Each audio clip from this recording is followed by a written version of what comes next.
morning everyone and welcome back to a new round of the Daily Gaming News with the new Byte. And today we have some very interesting human stories. Let's begin with the story of how 25 people got scammed into working at the non-existing game company. The whole deal has been posted on Kotaku by the team and also was published by Cecilia D'Anastasio, senior reporter at Kotaku. Though, as I understand it, mostly these larger stories are work of many people, with one person being in the lead. So yeah, it's quite interesting. The whole thing reads very lengthy. It takes like 20 minutes to read through, so I'll just give you a brief summary of the article. And the thing is, actually, there was a studio which was trying to do some PvP action here, like you did sometimes in roleplay games, like in World of Warcraft, for example.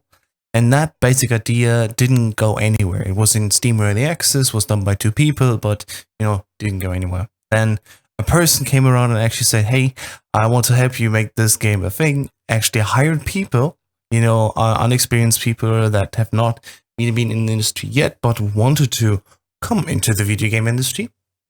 And at the end of the day, it turned out that one person actually scammed everyone because he didn't have any contracts. There was always the promise of payouts with no money involved. There was no funding. Apparently, the one person says also, I got so many contacts to get this game big. And at the end, there was nothing wrong because in the end, it was actually turned around and revealed the company is not real. There is no company in which they worked under. And they did this for like 6 weeks, whole time, unpaid. I found this a really interesting story, and I hope you will give it a chance. It's in the description down below. Read yourself. It's very interesting to follow up with that and how sort of willingly people are trying to break into the industry and even sacrificing regular payment for that. Moving on with more positive news, at least one quick thing. Pokemon Go reaches 1 billion downloads worldwide. Congratulations. And the 1,000-person Battle Royale game Mavericks Proving Grounds has actually been cancelled. Not so positive actually in the end. Yeah, that game company who was doing this, Automaton Games Limited, is actually bankrupt right now, and there won't be any game coming out after that. Which is kind of sad because the promise of 1,000 people Battle Royale game, which actually had an alpha last week, sounds interesting, but apparently, actually it wasn't financially viable, so the company had to shut down, sadly. Maybe someone else can pick it up, but so far, this is the end. What's not the end is at least for Apex Legends and another Battle Royale news. And we hear actually in another financial investors call that EA has planned also a new Season 3, of course, for Apex Legends, while Season 2 is running quite well, according to Andrew Wilson. And he actually says that there will be a very large event coming also for Apex Legends, which is kind of interesting.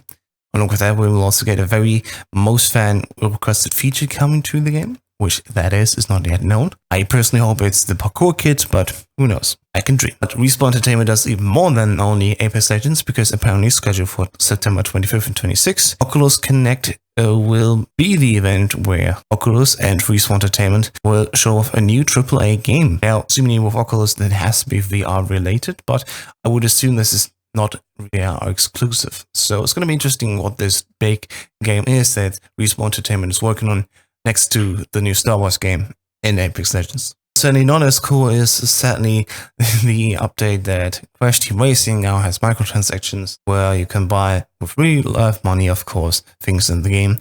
Although it still states that you can also earn the currency inside of the game. That will be really enough because there's always this cheap way out now. As we know, of course, people will actually be tricked psychologically to just invest their own money instead of their own time. So yeah, that's actually more like a sad update again. And we also see a delay for Monster Hunter World Iceborne's release because the PC players said they have to wait until January 2020, whereas the console players on PS4 and Xbox One can actually still get the new update in September of this year.